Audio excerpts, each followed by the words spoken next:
Olá, sou a Cristiana, pertenço ao grupo de investigação do Digimídia do Departamento de Comunicação e Arte da Universidade de Aveiro e estou a desenvolver o meu projeto de investigação intitulado de Experiência Comunicacional Museográfica mediada por realidade aumentada no contexto arqueológico. Nesta oficina farei uma apresentação da investigação, focando no seu propósito, na necessidade e no como a tecnologia de realidade aumentada tem sido aplicada em projetos semelhantes. Então, esta oficina, a comunicação, tem como título as potencialidades da tecnologia de realidade aumentada no desenvolvimento do discurso museográfico arqueológico e tem como caso o Parque Arqueológico de Val de Coa. Então, a minha investigação começa pela identificação de que no fim do processo de investigação arqueológica é necessário a publicação e apresentação dos seus resultados. Esta publicação e apresentação não se deve cingir ao meio científico e aos seus profissionais. Estando até esta necessidade contemplada tanto no plano nacional como no internacional, sendo considerado uma responsabilidade ética e um próprio dever de lei. Ao que se pode acrescentar aqui que há um grande número de trabalhos arqueológicos que estão dependentes de fundos públicos, o que reforça esta importância de apresentar de uma forma inteligível os resultados a diferentes públicos.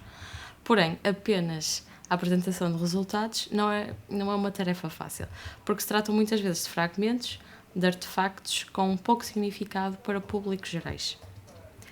Como podemos ver aqui, isto é um ambiente interno, um museu.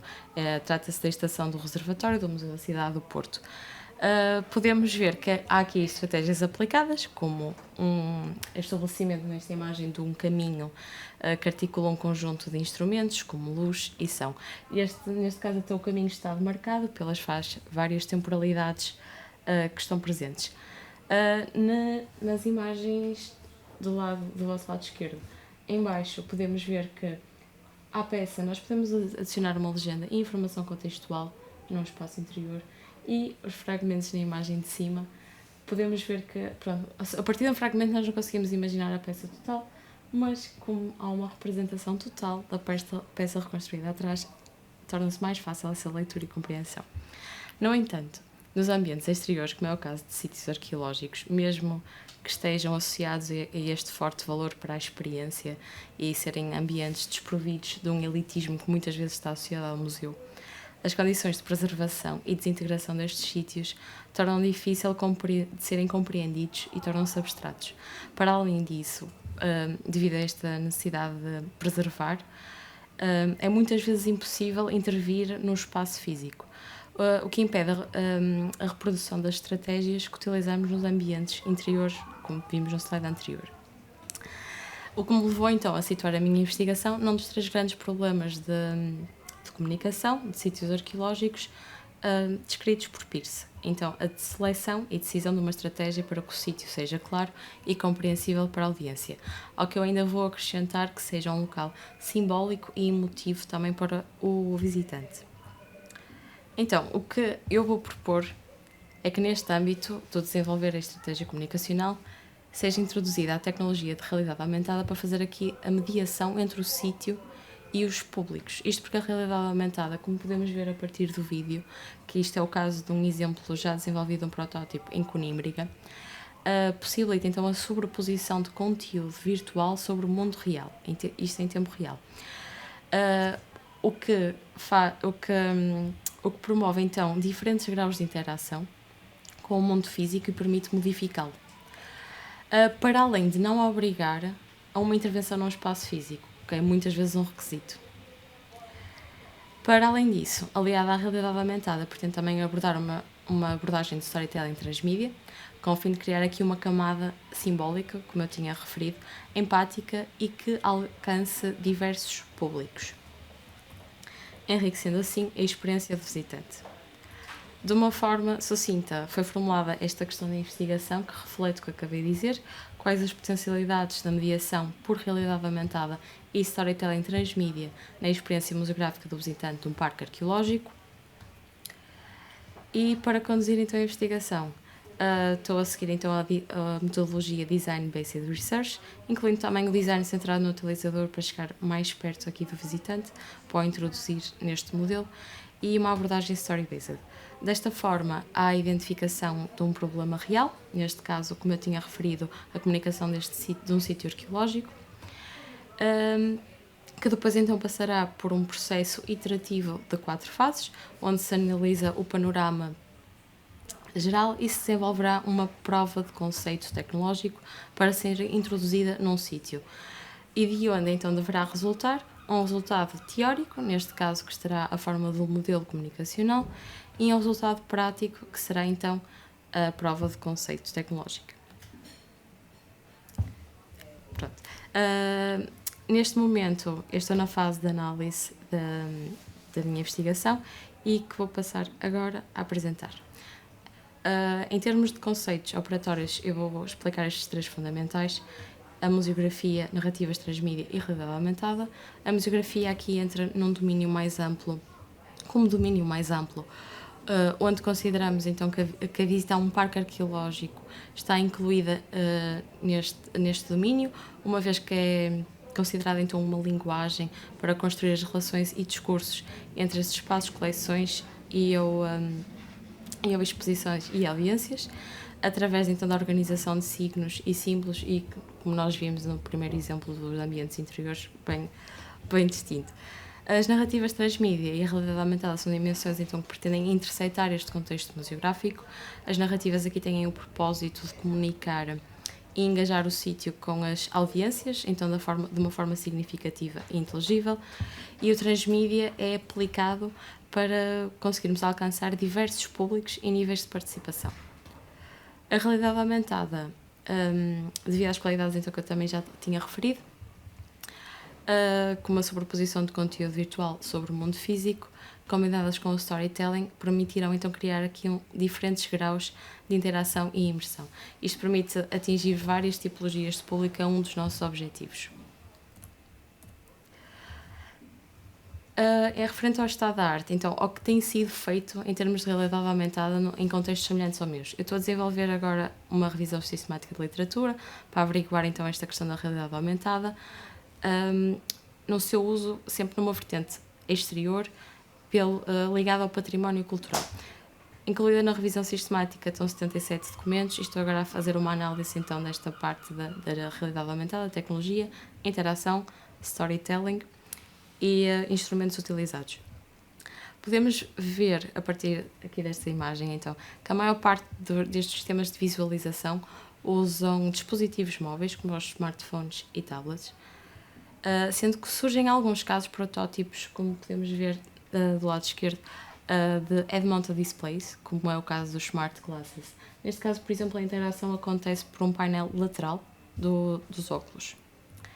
Em termos de propósito, ou seja, porque é que a realidade, em que é que os elementos de realidade aumentada são aplicados?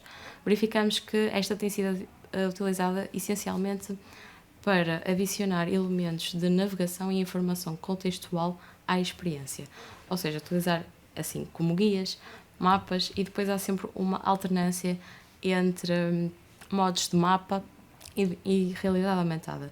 Tenta-se complementar. Em termos também ainda de objetivos, o mais comum também é a utilização para uma reconstrução histórica, que contempla aqui uma estratégia do antes e do agora, ou seja, apresentar um contraste entre o passado e o presente de um determinado sítio.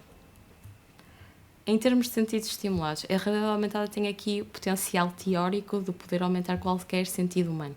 No entanto, o que nós temos verificado é que nestes documentos o sentido mais aumentado é a visão, seguido de projetos que aumentam simultaneamente a visão e a audição, sendo que a audição é maioritariamente aumentada por narrações, e encontramos um projeto, identificamos, que é este que está aqui deste lado, que também é em Conímbria, que aumenta a visão, a audição e o olfato.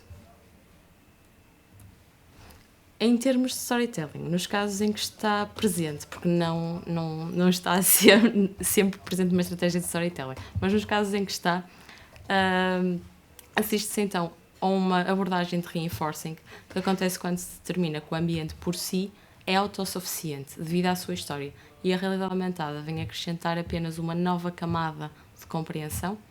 É como se fosse um suplemento ao sítio, ou uma localização específica no mundo.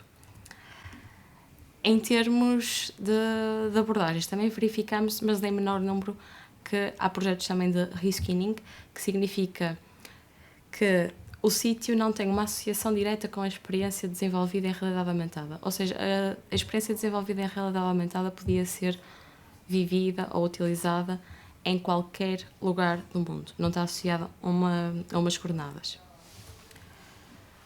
Ainda, em termos de narrativa, verificamos aqui um número significativo de projetos que utilizam estratégias de gamificação e de jogos sérios para envolver o visitante com os sítios. Isto prende-se muito com os principais objetivos dos visitantes destes locais, que é essencialmente o prazer e a aprendizagem. Por nós, as pessoas procuram sempre um resultado educativo desta visita.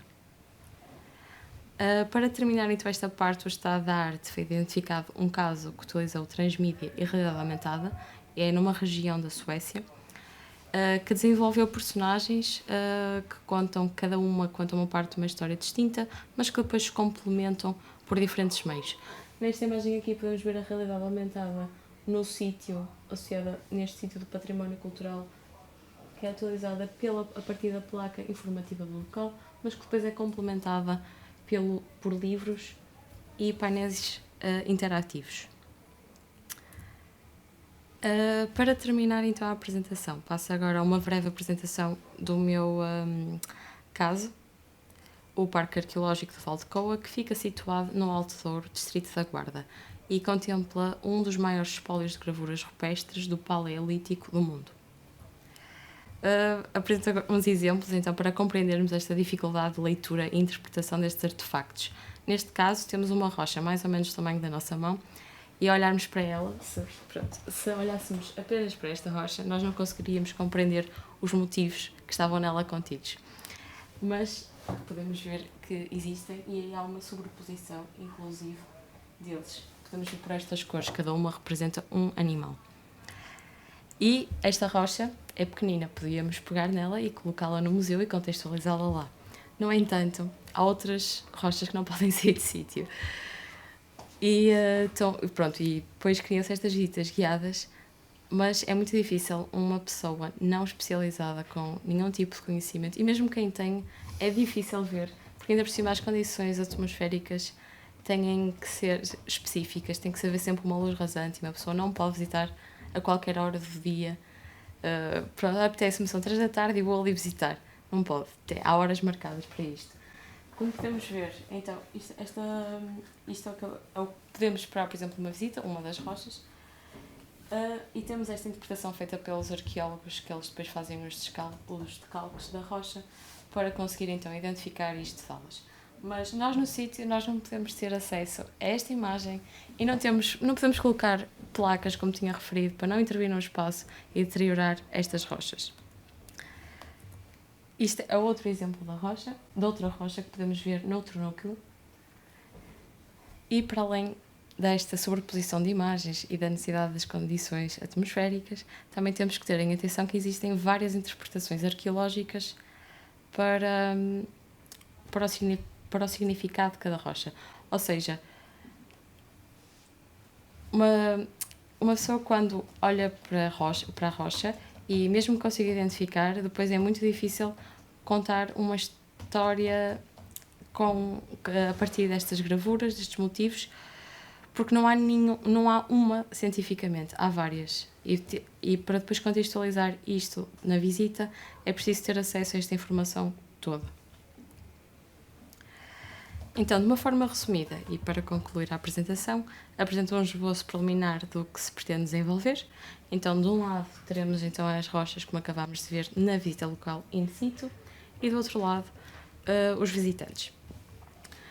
Ao que pretendemos acrescentar, então, realidade aumentada a partir de um dispositivo móvel que terá então disponível para um smartphone ou para um tablet e a partir do qual os visitantes podem observar uma nova camada de contextualização, mas também que possam pegar nesta camada virtual e interagir e modificá-la, para criar aqui um espaço interventivo em que os próprios visitantes também sejam agentes e quebrar aqui então com um modelo tradicional de visita, que era o que teríamos assim. E terminei. Obrigada.